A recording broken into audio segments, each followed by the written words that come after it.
मैं आपको फास्टिंग में रहने का एक बहुत बड़ी आपको मैं ब्लेसिंग बताता हूँ जो लोग फास्टिंग करते हैं। आप जानते हैं बाइबल के अंदर शरीर के काम और आत्मा के काम लिखे गए हैं। शरीर के काम होते हैं व्यभिचार, झगड़ा, चापलूसी, कानाफूसी, ये सब बातें लिखी हैं। पर आत्मा का काम होता है प्रेम करना, धीरज धरना, शांति, आनंद। कई बार जब हम आत्मा में नहीं होते हैं तो हम कहाँ होते हैं? शरीर में होते हैं। और मैं आपको बताना चाहता हूँ, शरीर से आत्मा में आने में जो सबसे ज्यादा जो चीज आपकी मदद करती है वो है फास्टिंग। वो आपको मदद करती है। मैं आपको छोटा सा अपना अनुभव बताता हूं। कई बार चीजें मैनेज करते करते हम डिस्टर्ब हो जाते हैं और किसी न किसी के ऊपर ब्लास्ट हो जाते हैं, किसी न किसी को कुछ बोल देते हैं। जब भी मेरे साथ ऐसा होता है, मैं अपने आप को एक बात कहता हूं, सूरज तू शरीर में आ गया है। फिर जानते हैं मैं क्या करता हूं? मैं हाफ डे फास्ट कर देता हूं, कभी कभी फुल डे भी करता हूं। जब मेरा मन बहुत भटकता है, मैं चाय, कॉफी, जूस, पानी ले लेता हूं और फिर से, क्योंकि कई बार क्या होता है, लोग इतनी हार्ड फास्टिंग करते हैं, मैं कुछ नहीं खाऊंगा, मैं कुछ नहीं पीऊंगा। Okay, good. पर अगर आप सोचिए, अगर आपकी भूख ही आपको प्रभु में आपका मन नहीं लगने दे रही तो क्या फायदा? सोचो, आप भूखे हो, आपने ठान लिया है 9 बजे तक नहीं खाना है और आप किसी रेस्टोरेंट से पास हो गए जहां पर पाव भाजी की पाव सेक रहा था वो, और बटर की खुशबू आपके अंदर, तब क्या करोगे? फिर तो आपको मन होगा। कुछ लोग होते हैं जो करते हैं ऐसा, वो सीधा प्रभु को बोलते हैं, प्रभु आप तो दयालु, बड़े अनुग्रहकारी, देर से गुस्सा करने वाले, ठीक है मैं खा लेता हूं। लेकिन कुछ लोग ऐसे भी होते हैं, तो लिव अ बैलेंस लाइफ। और कई लोग कहते हैं ब्रदर मैं 40 डेज फास्टिंग करूंगा। तो मेरा एक रीजन है, क्यों? मेरा एक सवाल है आपसे, क्यों? प्रभु ने आपको कहा है तो फिर क्यों कर रहे हो? आप 40 डेज फास्टिंग तो करोगे, पर 41 हम लोग आपको कहां मिलने आएंगे वो हमको पता है। फिर आप हम लोग को बुलाओगे और बोलोगे प्रे फॉर मी।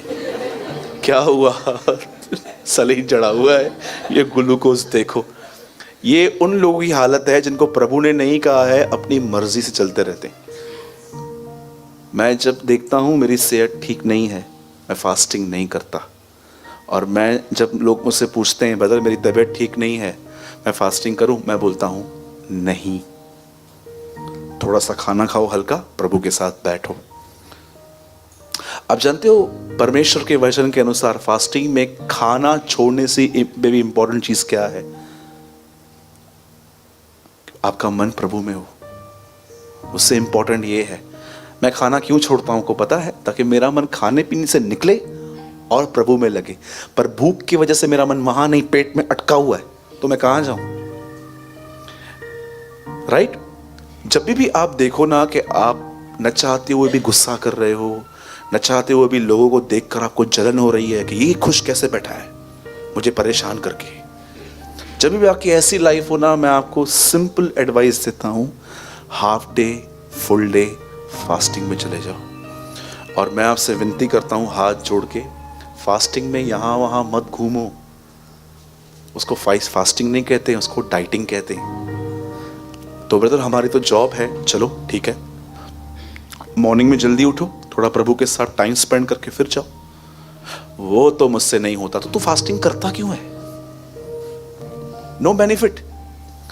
सब आपका, हेड भी मेरा, टेल भी मेरा, फास्टिंग करनी भी है, प्रभु के साथ भी नहीं बैठना है। नो, लिखा है अखाड़े में लड़ने वाला योद्धा अगर नियमों से न लड़े तो वो इनाम क्यों पाएगा?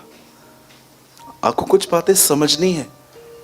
अगर आप बोलते हो ब्रदर मेरी नींद नहीं खुलती है, तो मैं आपको उसका कारण बताता हूं। आप 1 बजे सोएंगे, आप 6 बजे उठ पाएंगे?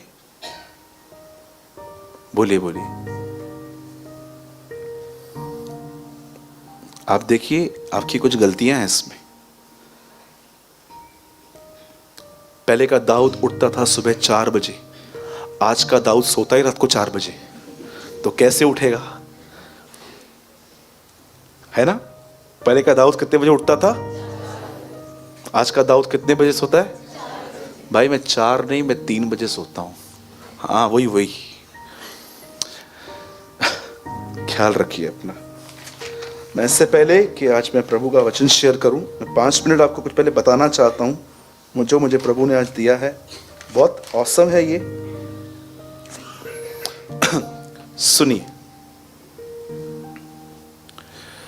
मैं जब नया नियम पढ़ता हूं, जब मैं नया ऐदनामा पढ़ता हूं, मुझे उर्दू बाइबल पढ़ना बहुत पसंद है क्योंकि उनके लफ्ज बहुत लियाकत वाले हैं, बहुत इज्जत लगती है मुझे जैसे वो बात करते हैं इस अदब से।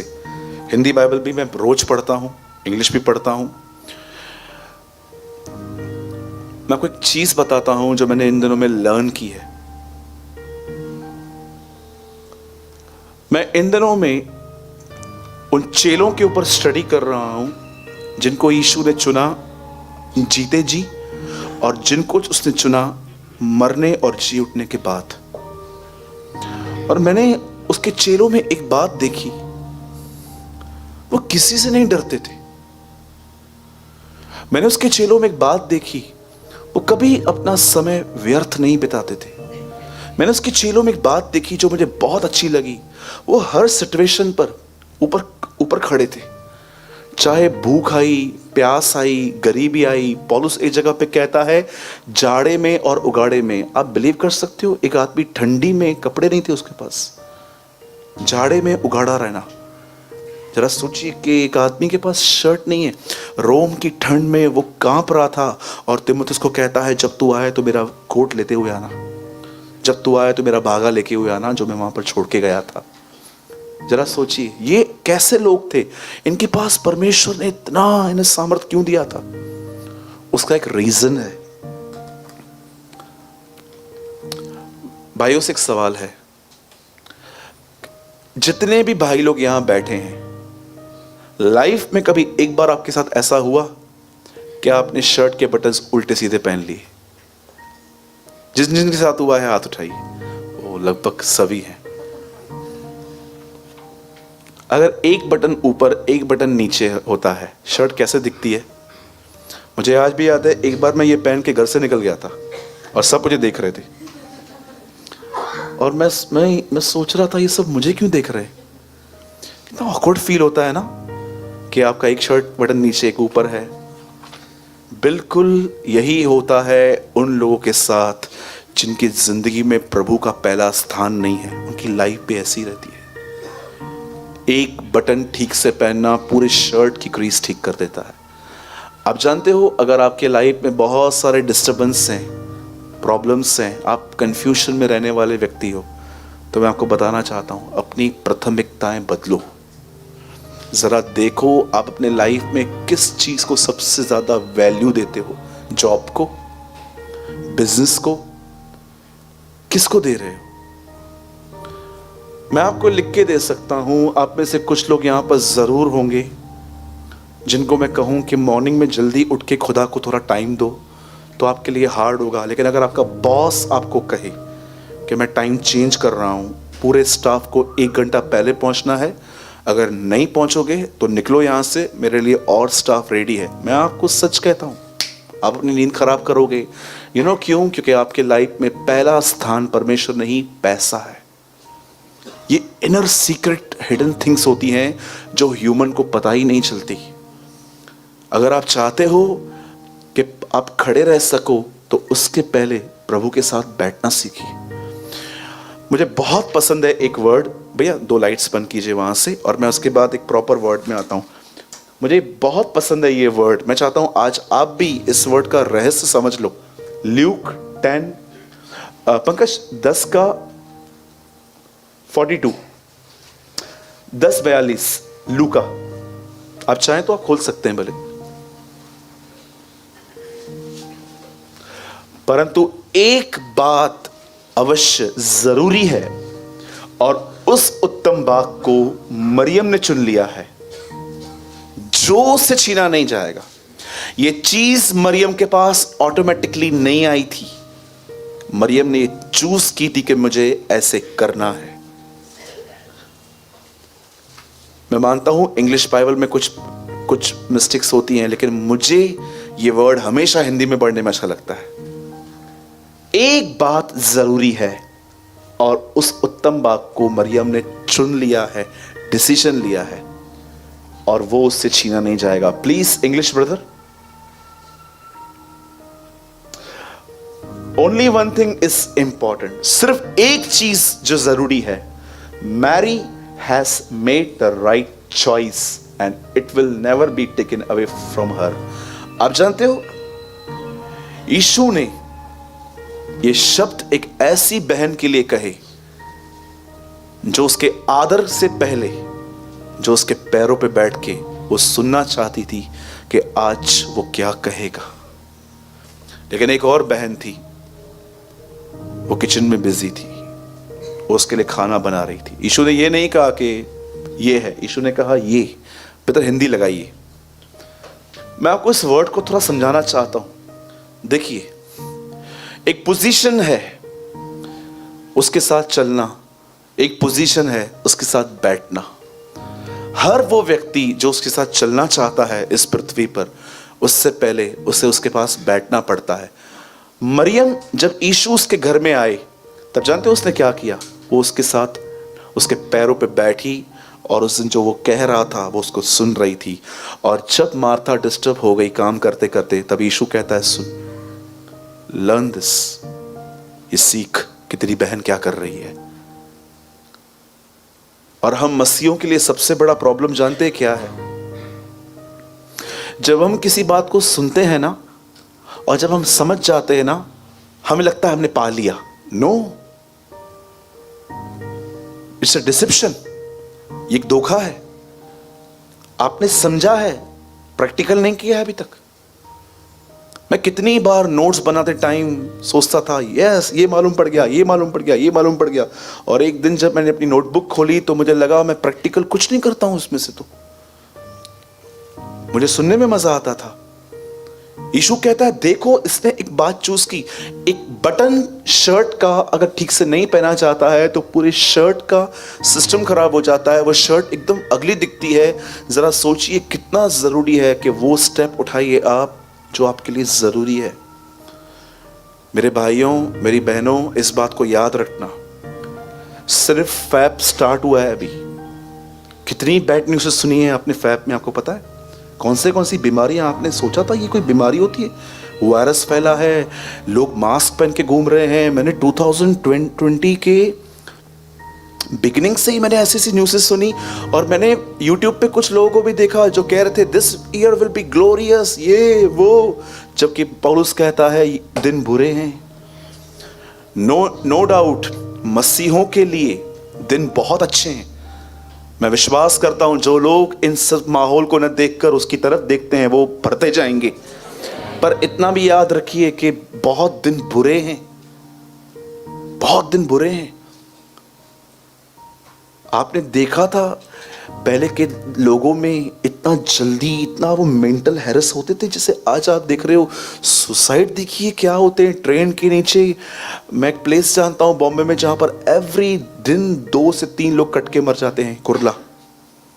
ऐसा कोई दिन मैंने नहीं सुना है। मेरी जब बहन आती है तो मुझे बोलती है ऐसा कोई दिन नहीं होता है जब मैं डेड बॉडी ना देखूं। कोई ना कोई पड़ा रहता है, किसी न किसी को ले जाते हैं। लोग खत्म हो रहे हैं पंखे से, नसें काट देते हैं, जहर पी लेते हैं, गुम हो जाते हैं, मिसिंग हो जाते हैं स्ट्रेस की वजह से।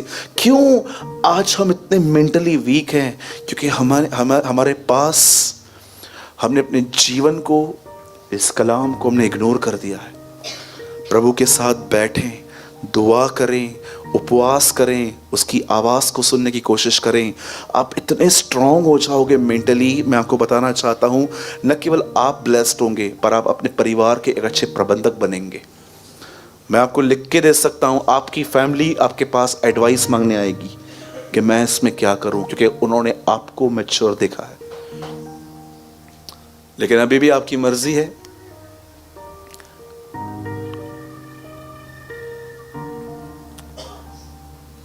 मुझे रिसेंटली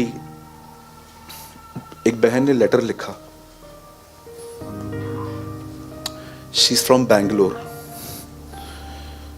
जब वो लेटर मेरे पास आया तो उन्होंने मुझे एक बात कही, बोला सूरत भाई मेरी शादी को 2 साल हुए हैं,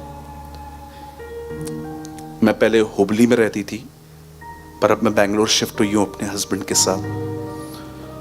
बोलती है ब्रदर मैं आपको 2 ईयर्स से वॉच करती हूँ यूट्यूब पे और मैंने आपके सभी संदेश सुने हैं, न केवल यहाँ लेकिन जो आप आउटरीच जब जाते हो तो मैंने वो वीडियोस भी आपके देखे। पूरा लेटर इंग्लिश में था।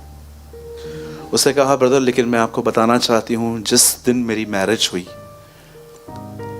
मेरे हस्बैंड ने और मैंने फैमिली प्लान की, एक बच्चा हुआ हमें। उस बच्चे की परवरिश करते करते मैं बैकस्लाइड हो चुकी हूँ, न मैं प्रभु को समय दे पाती हूँ और मैं इतनी फ्रस्ट्रेट हो गई हूँ। और जानते हो उसने नीचे मुझे क्या लिखा, प्लीज प्रे फॉर मी।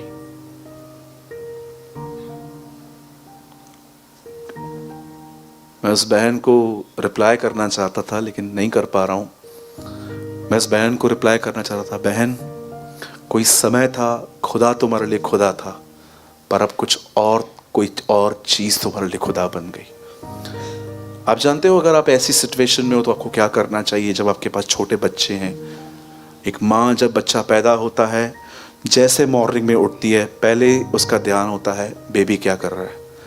रात को सोने से पहले वो उसको सुला के फिर सोती है। मैं आपको सब एक बात बताना चाहता हूँ, जब आपका बच्चा सो जाए उसके बाद अपना कुछ समय खुदा को दो। आप ये मत समझना कि ये 3-4 साल में ग्रो हो जाएगा फिर उसके बाद कुछ आपके पास और जिम्मेदारी आएगी। कभी भी ये मत सोचना कि कल संडे होगा, परसों सोमवार होगा, दिन आने वाले हैं मेरे जब ऐसे होगा कि मैं एकदम फ्री हो जाऊंगा। कभी नहीं होगा ऐसा। जब भी आप कुछ सुनो और आप ये अपने आप से कहो बस कल से शुरू, ये धोखा है। आज उद्धार का दिन है लिखा है, आज की रोटी हमें दे। एवरी सिंगल डे आपको अपने लाइफ में डिसीजंस लेने पड़ते हैं। आपको मैं सच बताऊं, मेरे को 1 जनवरी का कभी वेट नहीं होता है। कभी कभी लोग देखे होंगे आपने 1 जनवरी को बस 1 जनवरी बस आ रहा है ना, अभी न्यू ईयर एकदम मैं नया। अरे ये तूने 5 साल पहले भी बोला था। जो डेट्स का वेट करते हैं ना वो कभी चेंज नहीं हो पाते। एक प्रभु के दास ने भी बताई थी मुझे बात। आज सोचो आज कहां पर हो। ठीक है ब्रदर, मैं मानती हूं मेरी गलतियां हैं, मैं कल से ध्यान दूंगी। गया वचन।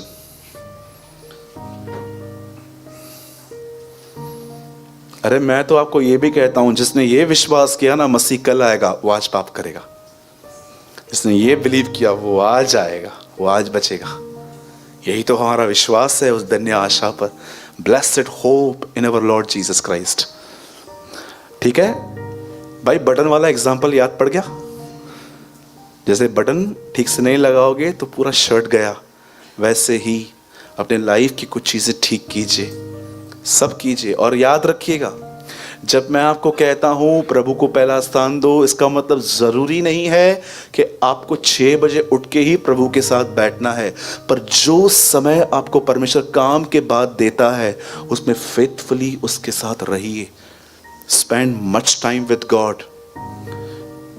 बोलो यीशु मसीह की। कितने लोगों ने बात समझी? फ्री। चलिए ठीक है, हम स्टार्ट करते हैं अभी। आइए अपना हाथ उठाइए और मेरे पीछे कहें, प्रभु मैं विश्वास करता हूं आने वाले दिनों में आप मुझे अनुशासन सिखाएंगे, मुझे डिसिप्लिन में रहना सिखाएंगे। बहुत सालों तक आपका हाथ मुझ पर है, पर मैं विश्वास करता हूं मेरे लिए वो साल है जब मैं आपके हाथ को नहीं, मैं आपके चेहरे को भी देखूंगा। क्योंकि वचन कहता है धन्य है वे जो शुद्ध हैं, वे खुदावंत को देखेंगे। यस, आमेन, आमेन।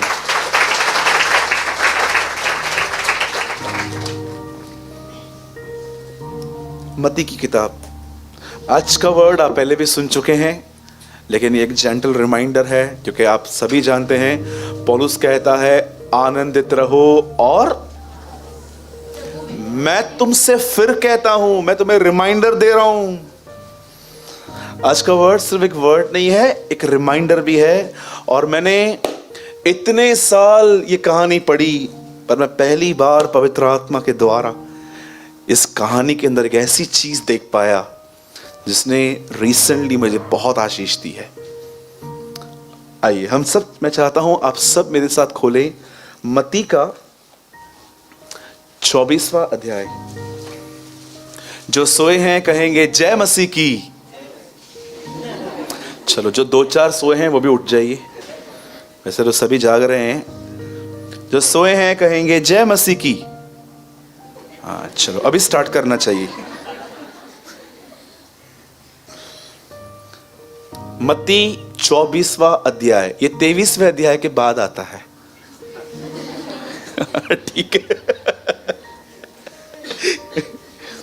हंसा कीजिए, बहुत खड़ूस लोगों से कम घूमिए।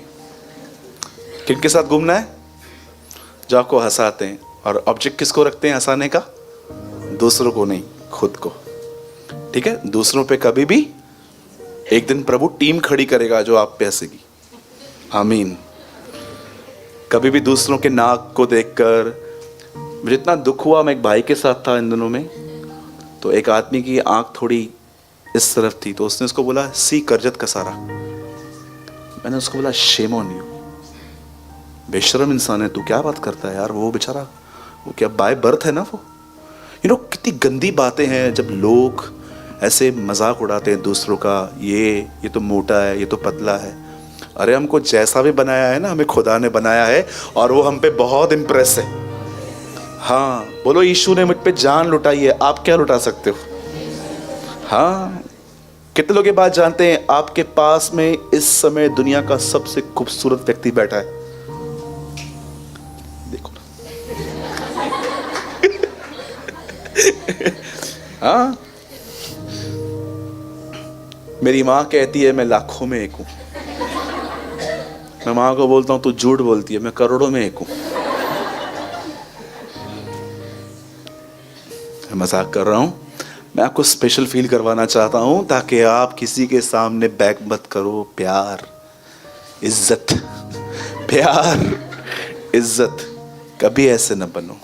खुदा हमसे प्रेम करता है और हमारा आदर वो करता है, लोग करें या न करें, डोंट केयर। और किसी को भी बालों से, दाढ़ियों से, पौनी, पफ, इन सब चीजों से किसको भी इंप्रेस करने की कोशिश न करें, क्योंकि मैं आपको बताना चाहता हूं एक है जो ऑलरेडी आप पे बहुत इंप्रेस हो चुका है, और उसका नाम यीशु मसीह है। राइट? और मैं आपको बताना चाहता हूं उन भाइयों को भी वो बहुत पसंद करता है जिनके बाल नहीं है। आमीन। आपको लगता है कि आपको यीशु लुक्स दिखता है?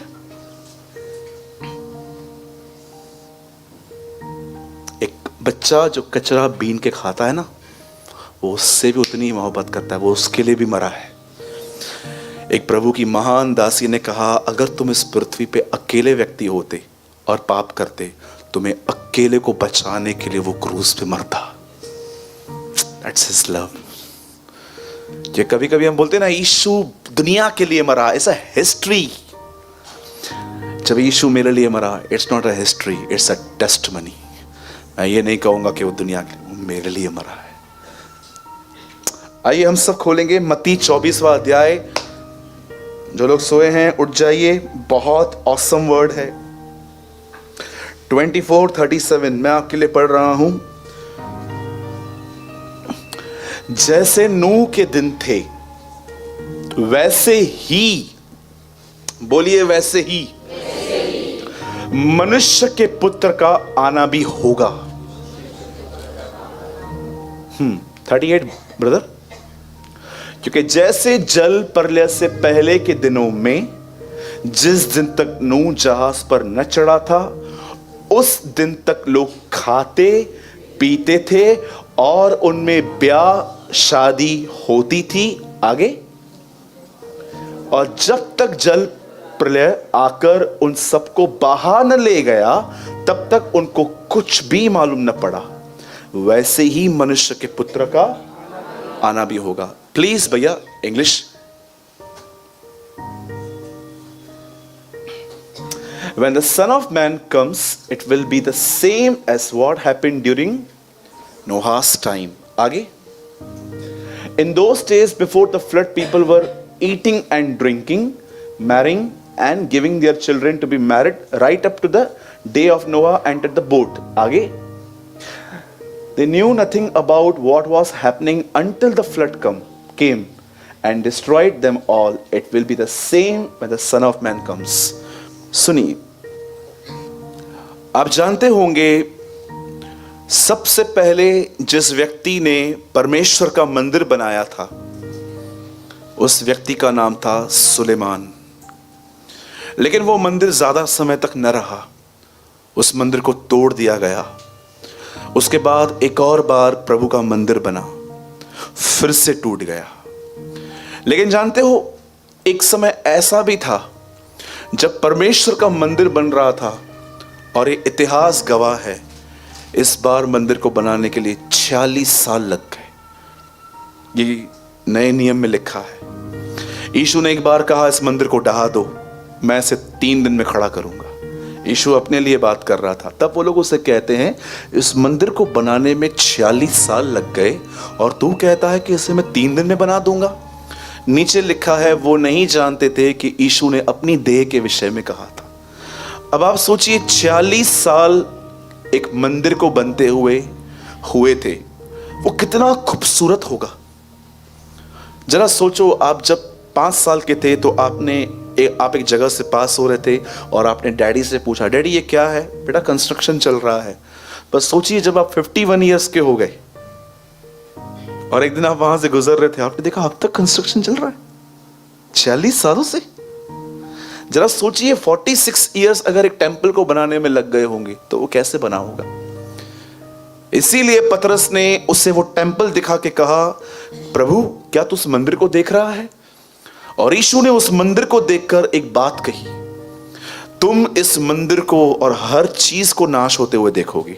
जब उन्होंने ये बात सुनी, तब ऐसा लिखा गया कि वो उन्हें पहाड़ पे ले गया और वो उनसे 2 सवाल पूछने लग गए, हमें बता तेरा आना और जगत के अंत का क्या चिन्ह होगा। 2 क्वेश्चंस। मैं इन दोनों क्वेश्चंस के आंसर आज प्रीच नहीं करूंगा, मैं सिर्फ एक प्रीच करूंगा, एक चीज। और जरा देखिए कितनी ऑसम टीचिंग है। आज अगर आपने इसको समझ लिया तो लाइफ बदल सकती है आपकी, वहां पर बैठे बैठे।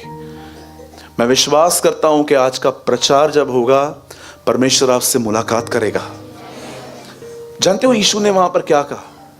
यीशु ने उनको जगत का अंत भी बताया और उसने उनको यह भी बताया कि मेरा आना कैसे होगा।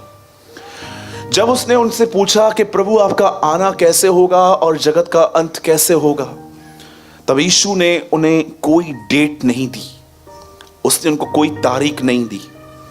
आज भी बहुत सारे जो लोग हैं, मैं आपको बताना चाहता हूं, वो अनबिब्लिकल थिंग्स को ढूंढ रहे हैं, मसीह के आने के चिन्ह ढूंढो, लेकिन उन तारीखों को ढूंढते रहते हैं। बहुत सारे लोगों ने प्रोक्लेम किया था, यीशु इस साल में आएगा, वो साल में आएगा, ये साल में आएगा, वो साल में आएगा। मैं आपको बताना चाहता हूं, जो चीज इस पृथ्वी पर यीशु अपने आप में नहीं रखता था, वो आप क्यों ढूंढने की कोशिश कर रहे हैं?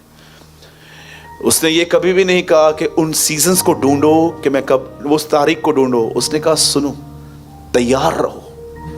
आप जानते हो बाइबल सबसे ज्यादा किस चीज पे जोर देती है? तैयारी पर। क्या फायदा मुझे पूरा ज्ञान हो पर मैं तैयार नहीं हूं? इससे अच्छा लेस नॉलेज हो पर मैं तैयार रहूं। अब यीशु ने वहां पर कहा कि मेरे आने से पहले नूह के दिन आएंगे। अब अगर आप चाहते हैं कि नूह के दिनों में क्या था, तो बहुत सिंपल क्वेश्चन आंसर है, आपको नूह के दिनों के बारे में पढ़ना पड़ेगा। आपको उन चैप्टर्स में जाना पड़ेगा जहां पर ये बातें लिखी गई हैं।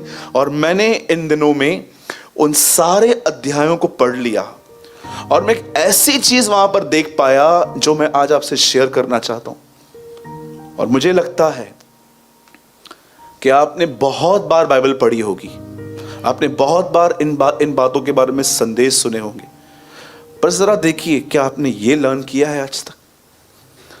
आप जानते हो बाइबल ऐसा बताती है उन दिनों में इंसान के मन में जो कुछ पैदा होता था नूह के दिनों में वो बुरा ही होता था। भलाई के विचार ही नहीं आते थे। हमेशा कुछ न कुछ गंदगी अंदर से निकलती थी। मुझे आज भी बहुत अच्छे से एक बात याद है। मुझे एक व्यक्ति से कुछ समय पहले बात करनी थी। मैंने उसे कई बार कॉल किया, वैसे मेरा फोन नहीं उठाया। आप ट्रस्ट कीजिए, चौथी बार मैंने उसको कॉल नहीं किया। कुछ साल पहले की बात है। मुझे एक भाई ने कहा फोन कर लो ना। मैंने बोला बस अब मैं और अपनी बेइज्जती नहीं करवाऊंगा। बोला क्यों, क्या हुआ? ये कोई तरीका है? 2 घंटे से कॉल कर रहा हूं, उसको उठाने का टाइम नहीं है। क्या मेरे मन में ये ख्याल आया कि ये फोन नहीं उठा रहा है, सब ठीक है कि नहीं, इसके घर में सब ठीक है, कहीं बीमार तो नहीं पड़ा है, कहीं एक्सीडेंट तो नहीं हो गया। आप ट्रस्ट कीजिए, नेक्स्ट डे उस भाई ने जानते मुझे कॉल क्या किया? बोला भाई माँ की शुगर बहुत बढ़ गई थी, उसे लेके जाना पड़ा। और मैं अपने आप पे सोच रहा था मैं कैसा व्यक्ति हूं, मैं क्या कर रहा हूं। कभी कभी आप देखिए हमारे मन में जो पैदा होता है, एक बहन जो बहुत टाइट फिट्स पहनती है, जब वो आपके यहां से गुजरती है आपके मन में क्या ख्याल आते हैं आप जानते हो? क्या आप ये कहते हो? मैं कभी कभी सोचता था कि जब यीशु के सामने स्त्रियां जाती होंगी तो यीशु उनको देखकर, अब सीधी सी बात है, यीशु पट्टी पहन के तो नहीं घूमता था। ऐसा लिखा है कि यीशु काली पट्टी पहन के घूमता था। जब यीशु भी किसी स्त्री को देखता था तो जानते हो, मुझे ऐसा लगता है कि जब वो किसको देखता था जो वेल ड्रेस्ड नहीं थी, तो मुझे लगता है वो उनको देख के ऐसा सोचता होगा, ये मेरी वो बेटी है जिस दिन एक दिन मैं इसके लिए बलिदान हो जाऊंगा। मुझे कभी कभी ऐसा लगता है कि जब यीशु किसी स्त्री को देखता था तो वो ऐसे सोचता होगा, ये मेरी वो बेटी है जिसके लिए मैं एक दिन अपने आप को मार दूंगा, मैं बलिदान हो जाऊंगा। आज मैं आपसे पूछना चाहता हूं, क्या आपने उन दिनों के बारे में जाना? ऐसा लिखा है कि उन दिनों में मनुष्य के मन में जो कुछ पैदा होता था वो बुरा ही होता था। आज कभी कभी आप देखिए, माफ कीजिएगा मैं ये बात कह रहा हूं, जरा आप देखिए, आपका जिनमें काम फंसा हुआ रहता है, आप न चाहते हुए भी कितना स्वीटली बात करते हो उनसे, लेकिन जिनमें आपका काम नहीं है उनके साथ आप कितने हार्ड होते हो, कितने हार्ड होते हो आप उनसे। जरा सोचिए, जिसमें आपका काम फंसा हो, गवर्नमेंट ऑफिस में जाके बात करके दिखाओ, जाओ लाइसेंस वाले से टेढ़ा बात करके दिखाओ, उसको बोलो ए लाइसेंस दे चल, बोलेगा क्या? उसका आपका लाइसेंस उसके पास होगा भी ना तो भी आपको 6 महीना यहां वहां भटकाएगा, बोलेगा जा चल। मेरे साथ हुआ है ऐसा। लेकिन आप देखो, जब आप प्राइवेट बैंक में जाते हो तो वहां पर लोगों को बोलते हो पानी लेकर आओ। स्टेट बैंक में करके दिखाओ, क्योंकि आपको पता है प्राइवेट कौन सा है, गवर्नमेंट कौन सा है। जाओ स्टेट बैंक में चल के दिखाओ, कैनरा बैंक में चल के दिखाओ, जो गवर्नमेंट बैंक से वहां पर कुछ करके दिखाओ। लेकिन जब आप प्राइवेट बैंक में जाते हो, आप देखो आपका एटीट्यूड बदल जाता है। कई बार आप, मुझे आज भी याद है, एक दिन मैं लोकल ट्रेन में था तो मैं किसी के सामने से खड़ा हो गया था। 4 लोग बैठते हैं ना, मैं से खड़ा हो गया था। आप उठोगे मैं बैठूंगा तो मैं से खड़ा हो गया था और मैं उनसे इतना सॉफ्टली चल रहा था, मैं उनको बोल रहा, वो मुझे बोल रहे थे, उनके एक रिश्तेदार भी थे वहां पर, तो उन्होंने बोला पानी है क्या? मैंने बोला मेरे पास है, मैं दूं? और मैंने उनको पानी पिलाया, उन्होंने मुझे थैंक यू बोला। और जानते हुआ क्या, जब थाना आया तो ऐसे बैठा हुआ था, अपने रिश्तेदार को बोलता है, मैंने बोला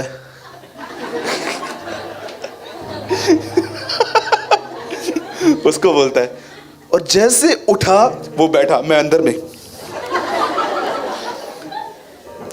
मुझे प्रभु ने कहा ढोंगी, क्यों अच्छा चल रहा था?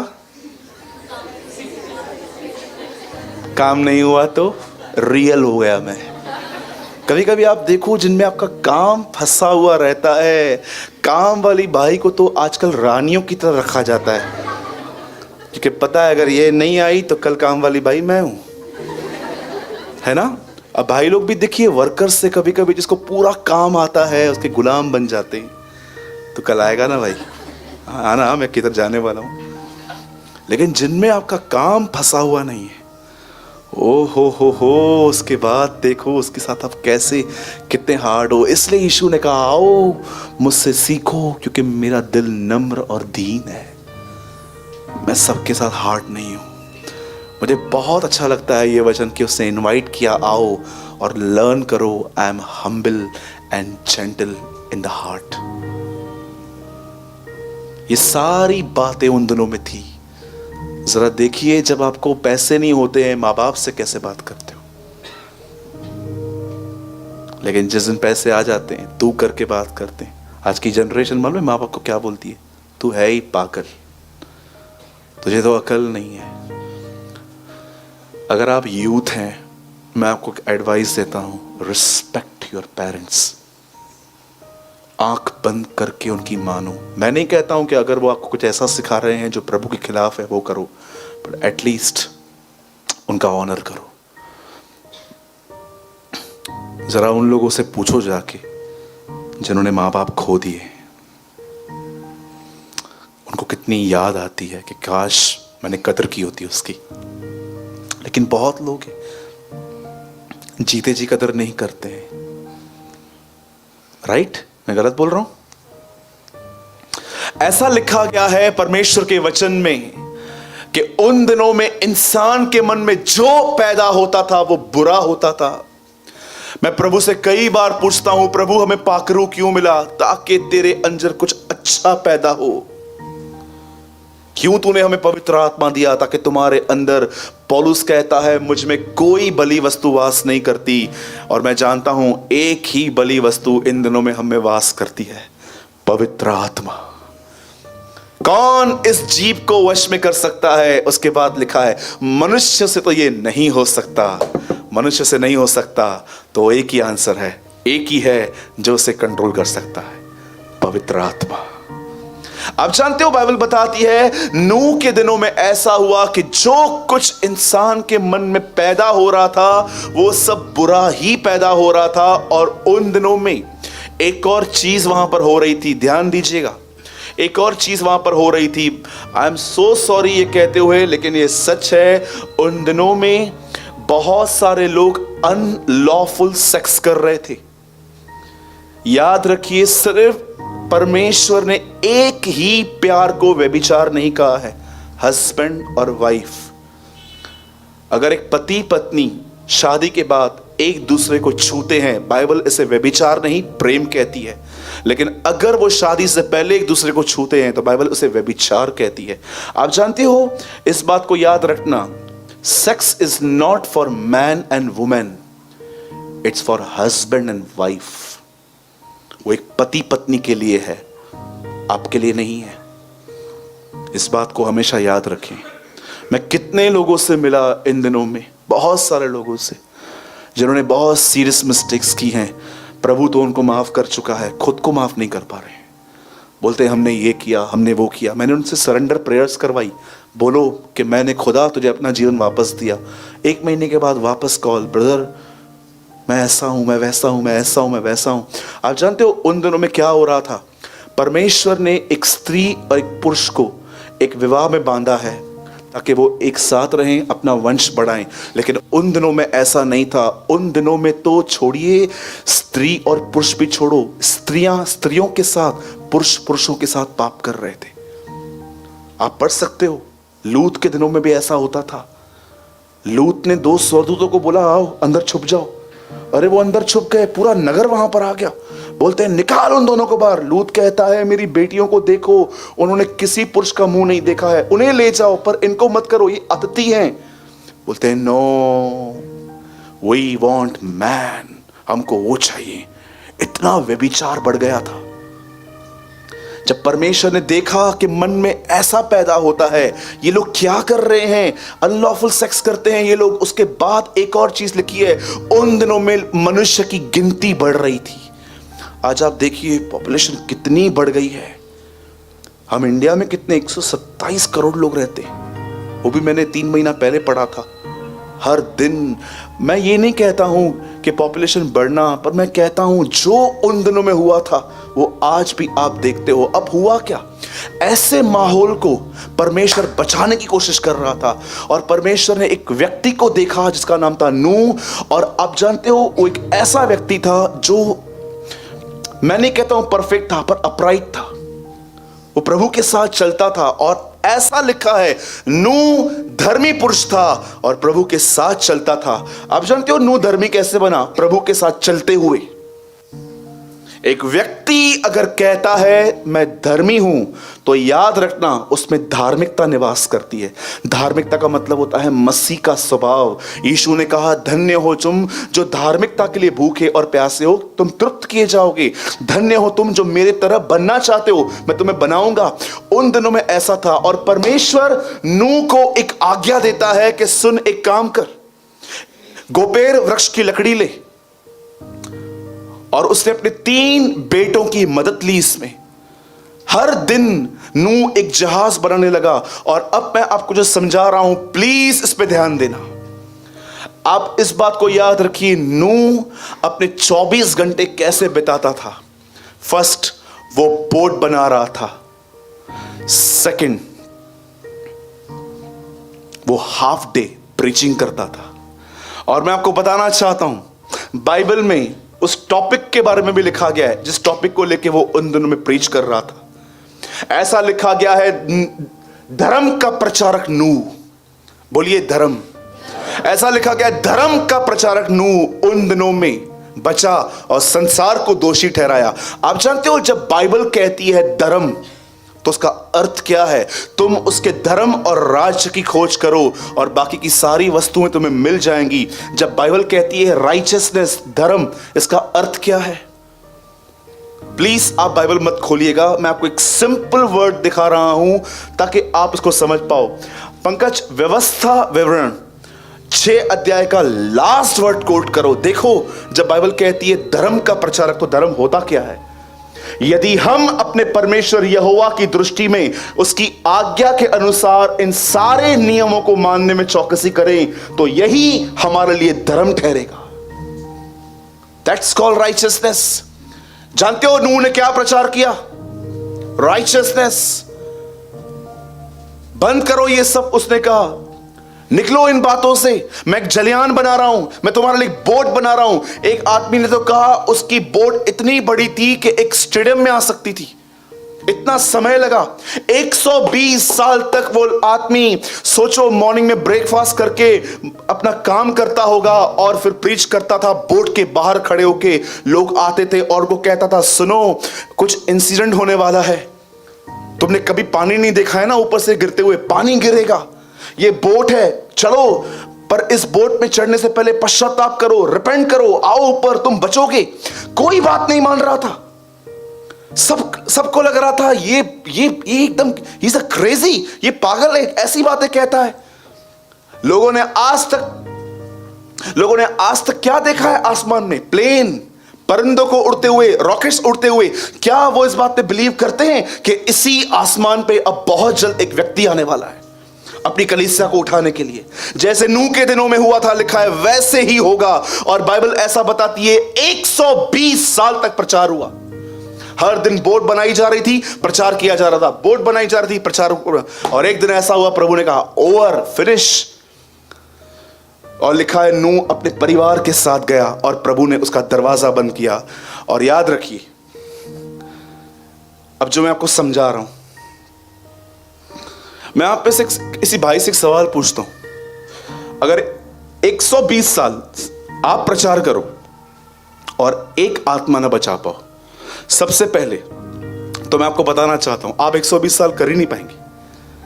अरे मैं आपको कहता हूं 1 महीना प्रचार करो, 1 महीना, और कोई बिलीव ना करे, आपके अंदर स्लोली डिस्करेजमेंट घुसेगी कि क्या प्रचार करूं, कोई सुनता है क्या? हम कितने जल्दी फेडअप हो जाते हैं किसको सिखाने के द्वारा। हम अपना बिहेवियर ही बदल देते हैं, बैठे रहे, करूंगा ही नहीं मैं तो कुछ तो। उस आदमी ने क्या एटीट्यूड रखा था, उससे गिव अप नहीं किया। मैं आपको बताना चाहता हूं, जब आप किसी को समझाओ ना, ये नहीं ये कर, ये नहीं ये कर, और आप देख रहे हो बिल्कुल रिजल्ट नहीं आती है, मैं आपको बताना चाहता हूं, गिव अप मत करो, दुआएं करो, मसीह को अपने अंदर प्रकट, मसीह को दिखाओ। और आप जानते हो एक दिन ऐसा हुआ जब वो चला गया। अब मैं आपसे पूछना चाहता हूं इस बात को, उन दिनों में जब नूह बातें कर रहा था, वो उन बातों को समझ क्यों नहीं पा रहे थे? बाइबल बताती है 3 जगहों पे उनका मन था। पहली चीज खाने और पीने में। बोलिए बाजू वाले को, उन दिनों में लोगों का मन खाने पीने में था। अब ध्यान दीजिए, कितने लोग ये बात जानते हैं, यीशु भी खाना खाता था। खाना पीना पाप है? फिर यीशु ने ऐसा क्यों कहा कि अंतिम दिनों में लोग खाएंगे पिएंगे? जानते हो यीशु क्या समझाने की कोशिश कर रहे थे? वो ये कह रहे थे, लास्ट डेज में तुम लोगों को खाने के लिए क्रेजी देखोगे। इतना टाइम, इतना पैसा, इतनी एनर्जी वेस्ट करेंगे वो खाने के ऊपर, पर वो उतनी एनर्जी मुझे सुनने के लिए नहीं बताएंगे। आज भी देखिए आप, 2-2, 3-3 घंटे लोग ट्रैवल करके जाते हैं। ये तो आपको तो सब शायद यहाँ वहाँ मिलता होगा, मैंने अपनी आंखों से देखा है। लोग 2.5-2.5, 3-3 घंटे यहाँ से लोनावाला, पता नहीं कहाँ कहाँ से, जानते क्यों जाते हैं? भोजन के लिए। कई बार आपने देखा है यूट्यूब जो आपके हाथों में रहता है, कभी इतने किचन के इतने इतने इतने चैनल्स थे जितना आज आप देख रहे हो। यीशु कह रहा था कि अंतिम दिनों में ऐसे दिन होंगे जब इंसानों के अंदर खाने के लिए इतनी लस्ट होगी, मुझे चाहिए। आज भी आप देखिए, मैं ऐसे घरों को जानता हूं जिसमें खाने की वजह से झगड़े होते हैं। बच्चा बोलता है माँ को, मैगी बना के दे। बेटा अब नहीं है, कल लेकर आऊंगी, कुछ और बना के दो। मैगी चाहिए हो, खाने की बात पे झगड़े। मैं एक दिन एक घर में था, अनबिलीवर थे वो बिलीवर थे, पास में अनबिलीवर था। दोनों के दरवाजे खुले थे, मैं अंदर बैठा हुआ था। अचानक मैंने बाजू वाले रूम में देखा, थाली बाहर थाली बाहर, खाने का भजिया वजिया सब पड़ा हुआ था। अब मैं थोड़ा अंदर में इमेच्योर था, तो मैं निकला बाहर।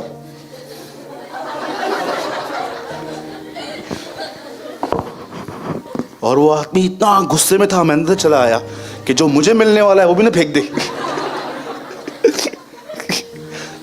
क्या करती है, खाना नहीं बनाती।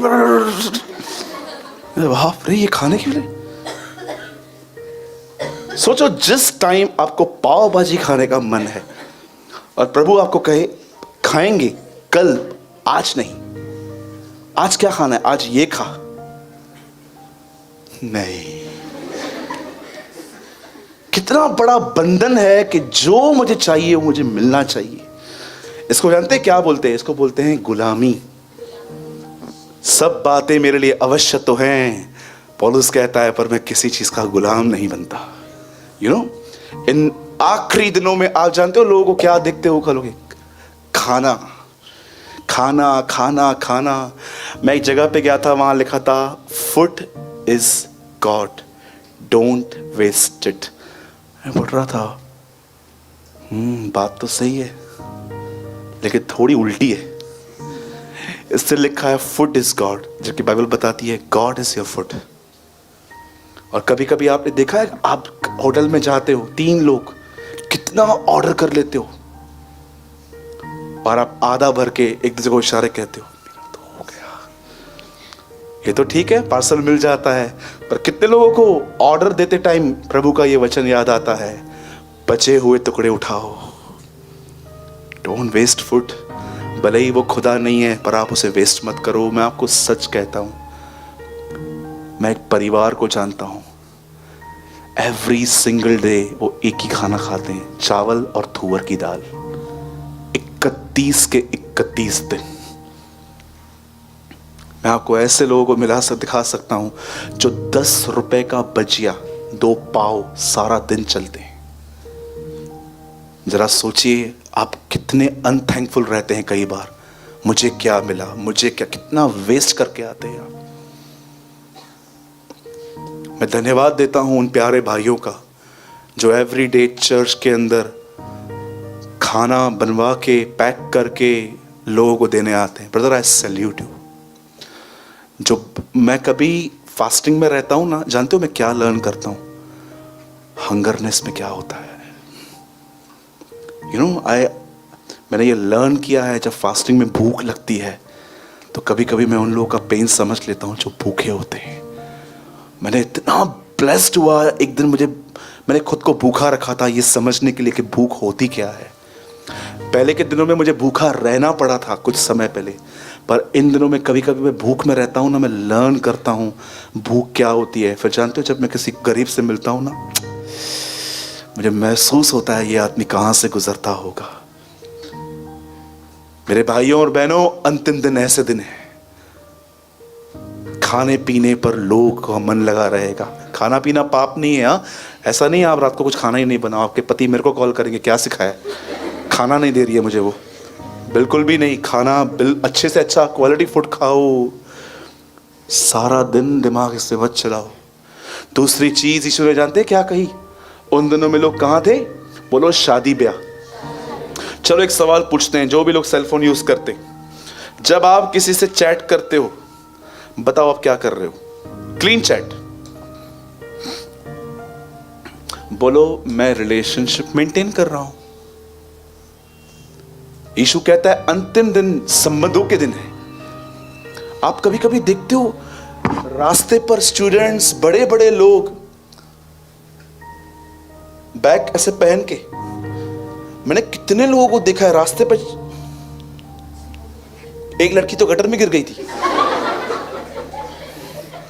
हाँ, हमारी चर्च है, आरकेटी के पास चर्च थी, गिर गई थी।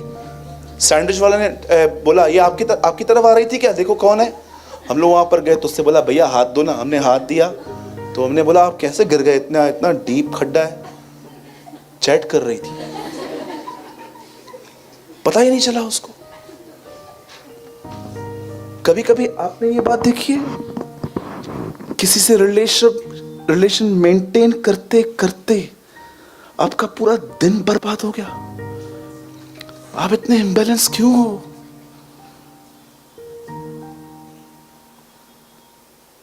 कई लोग कहते हैं ब्रदर हम आपको एक दिन मैसेज करते हैं, रिप्लाई दूसरे दिन आता है।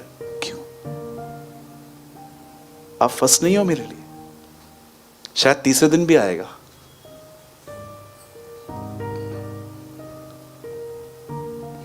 बहुत लोग कहते हैं ब्रदर आपको मैंने मैसेज किया, रिप्लाई नहीं आया। क्यों? आप मुझे सैलरी देते हो? मेरे पास और कुछ काम धंधा नहीं है, मेरे पास खुद का परिवार नहीं है, बिजनेस नहीं है, चर्च नहीं है, मैं वहां नहीं देखूं, बस सारा दिन रिलेशनशिप ही देखता रहूं? परमेश्वर के साथ चैट करते हो आप? हाँ, कभी ऐसा संबंध बना है प्रभु का, आप यहां से बोलो, वहां से बोले, यहां से बोलो, वहां से बोले? बोलिए। यीशु था ऐसा। यीशु ये वाक्य बहुत कम यूज करता था, प्रार्थना में रखूंगा। हम करते हैं क्योंकि हम थोड़े पिछड़े हैं, अब तक संबंध नहीं बना है। लेकिन यीशु कभी लोगों को नहीं कहता था, जब लोग उसके पास आते थे, प्रभु मुझे ये प्रॉब्लम है, 2 दिन रुक, प्रेयर करता हूं, आंसर आने दे। वो उनको ऑन द स्पॉट बताता था। वो इतना स्पिरिट में स्ट्रांग था, वो जान जाता था कि इस प्रॉब्लम का क्या सॉल्यूशन है। काश हम भी उस तक पहुंच पाए। मैं नहीं कहता हूं संबंध मत रखो, कहीं ऐसा तो नहीं है संबंध ही बनाते रह रहे हो। याद रखिए, अटैचमेंट एक ऐसी चीज है, अगर आप बहन भी हैं, आप भाई भी हैं, आप किसी से भी अटैचमेंट रखो, मैं आपको लिख के दे सकता हूं, जिसके साथ आपकी अटैचमेंट है ना, वो आपसे बुरा भी करने के लिए कहेंगे ना, आपको करना पड़ेगा। वो आपको प्रभु के खिलाफ कचरा डालेंगे, लोगों के खिलाफ कचरा डालेंगे, आपको लेना पड़ेगा। मैं सोच रहा था आदम ने हवा को क्यों बोला, क्यों खाई, क्यों खाया तूने वो? अरे ये तो छोड़ो, खुद भी खा लिया। क्यों? अटैचमेंट थी। और तीसरी बात यीशु कहता है, अंत के दिनों में एक और चीज लिखी है, लोग पौधे लगाएंगे। बोलो पौधे। हाँ, पौधे लगाना पाप था। यीशु समझा रहा था लास्ट डेज में लोगों का ध्यान सिर्फ और सिर्फ अपना घर बनाने में होगा, ये घर बनाने में नहीं। इन सब चीजों की वजह से याद रखिए, उन लोगों ने वर्ड को रिजेक्ट किया था। उनके ध्यान वहां थे। अब मैं आपको इस स्टोरी की एक ऑसम लाइन समझाना चाहता हूं, ध्यान दीजिए। उन दिनों में दो भीड़ें थी, दो लोग थे। एक लोग ऐसे थे जो दुनिया में एंजॉय कर रहे थे, पर एक व्यक्ति ऐसा था जो बोझ बना रहा था। आप में से कितने लोग इस तरह हैं कि आप इस भीड़ से अलग हो गए हो और आप नोहा की तरह हो? और जानते हो नोहा के लिए सबसे ऑसम थिंग क्या थी मेरे भाइयों, मेरी बहनों? वो एक ऐसा काम कर रहा था जिस काम में उसे कोई रिजल्ट नहीं मिल रही थी, पर फिर भी वो विश्वास हो गया बना रहा। कर सकते हैं आप? कोई है यहां पर जो घंटों भर प्रार्थना करता है, सालों से प्रार्थना करता है, कोई रिजल्ट नहीं देखता है, फिर भी प्रभु को कहता है मैं विश्वास योग्य बने रहूंगा?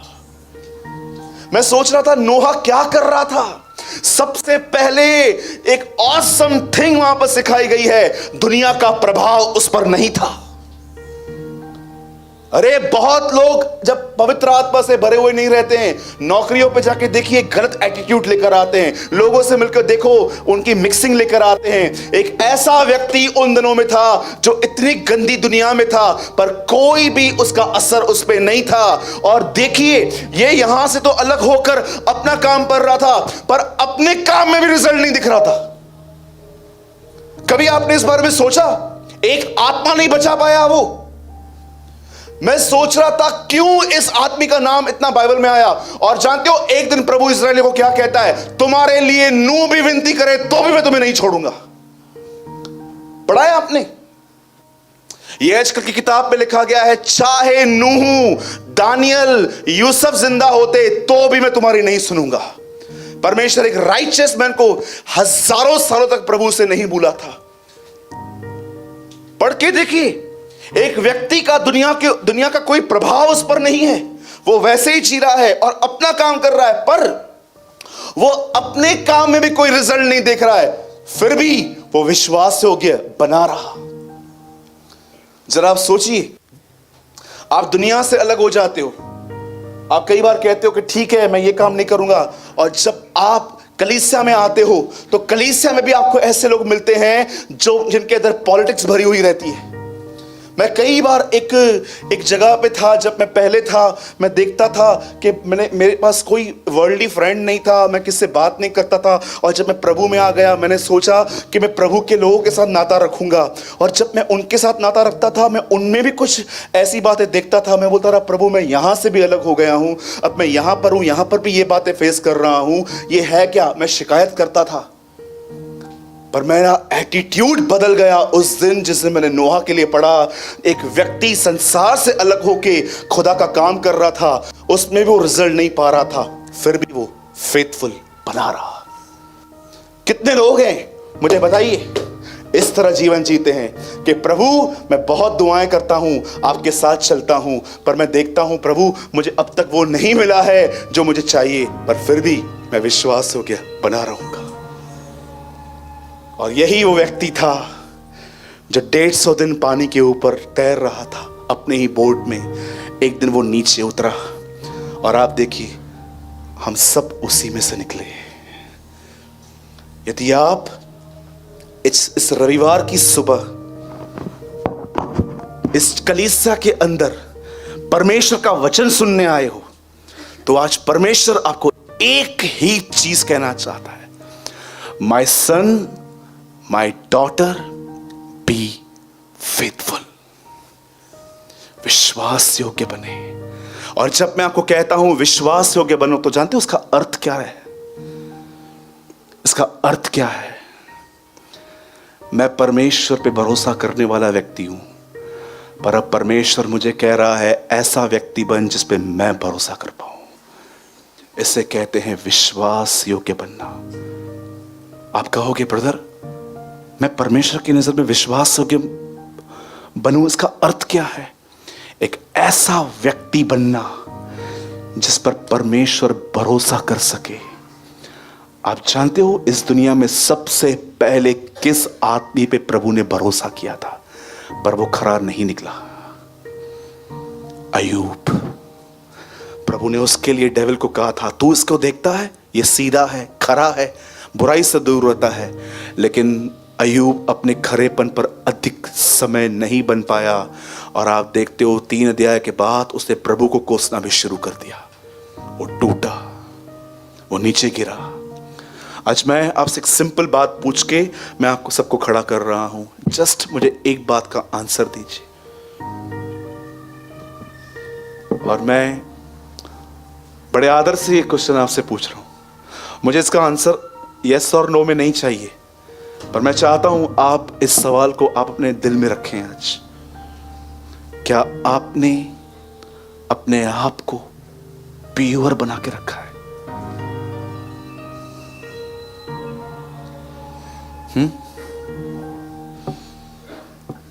बोलिए, क्या आपने अपने आप को प्योर बना के रखा है? थॉट्स में, बोलने में। एक भाई ने मुझे कहा, ब्रदर मैं 3 महीने से आपकी कलीसिया में आ रहा हूं, मैंने आपको आशीषों के लिए ज्यादा बोलते हुए मैंने नहीं सुना है। मैंने कहा, ब्रदर यीशु ने कहा उसके राज्य की खोज करो, बाकी की वस्तुएं ऐसे ही मिल जाएंगी। मैं लोगों को उसका राज्य ढूंढना सिखा रहा हूं, क्योंकि मुझे पता है ये राज्य ढूंढेंगे, जो कुछ कमी घटी है खुदा दे देगा। जस्ट आस्क योरसेल्फ, पूछिए अपने आप से। एक व्यक्ति दुनिया से अलग था, पर वो अपने काम में भी इतने फल नहीं देख रहा था, फिर भी वो फेथफुल था। ये बात अलग है उससे ड्रिंक बहुत सालों के बाद की। एक दिन वो ईगो में आ गया, यस मेरे द्वारा ड्रिंक कर दी उसने, ये उसका एंड था। मैं बिलीव करता हूं वो घमंड की वजह से गिरा लास्ट डेज में, बट स्टार्टिंग में बोर्ड से पहले क्या उसका जीवन था। परमेश्वर मास्टर, उसके प्रभु ने उसके लिए मास्टर प्लान बना के रखा था कि इसे बचाना है। मेरे भाइयों, मेरी बहनों, विश्वास योग्य बने रहें, बी फेथफुल। धन्य है वह विश्वास योग्य सेवक, यीशु कहता है वो बहुत सारी चीजों का अधिकारी बनेगा। मैं आपको सच कहता हूं, अगर आप अपनी गवाही प्योर रखोगे ना, मैं आपको बताता हूं, आप मेरी तरह मिसअंडरस्टूड किए जाओगे। जैसे बहुत सारे लोग शायद मेरे लिए कुछ गलत ओपिनियन रखते हो कि नहीं ऐसा है, ऐसा है, ऐसा है, पर मैं आपको बताना चाहता हूं इनकी कोई फिक्र मत करो। Live for God. समय आएगा, वेट कीजिए, समय आएगा, ये भी खड़े होंगे, हम भी खड़े होंगे। परमेश्वर अप्रूव करेगा कि हम अंदर से कैसे थे, हम कैसे काम कर रहे थे। मैं आपको बताना चाहता हूं, याद रखिएगा इस बात को, आप विश्वास योग्य बनेंगे ना, आप फेथफुल बनेंगे ना, आप बहुत मिसअंडरस्टूड किए जाएंगे, परिवार के द्वारा, लोगों के द्वारा, और अंत में चर्च के द्वारा। हमारे ही आपके ही कलीसियाओं में, मंडलियों में कुछ लोग ऐसे होंगे जो आपको ठीक तरह से नहीं समझेंगे। वो आपके लिए अपनी राय बना लेंगे कि नहीं ये ऐसा है। हो सकता है कि वो अपना कचरा किसी और में भी इम्पार्ट कर दें आपके लिए, पर कभी मत सोचना, डिस्करेज मत होना। लिव फॉर गॉड, उसके लिए जीते रहना। हम यहाँ पर लोगों के लिए नहीं हैं, हम अपने परमेश्वर के लिए हैं। हम जानते हैं मसीह लौटेगा बहुत जल्द, हम जानते हैं उसके सामने खड़े होंगे।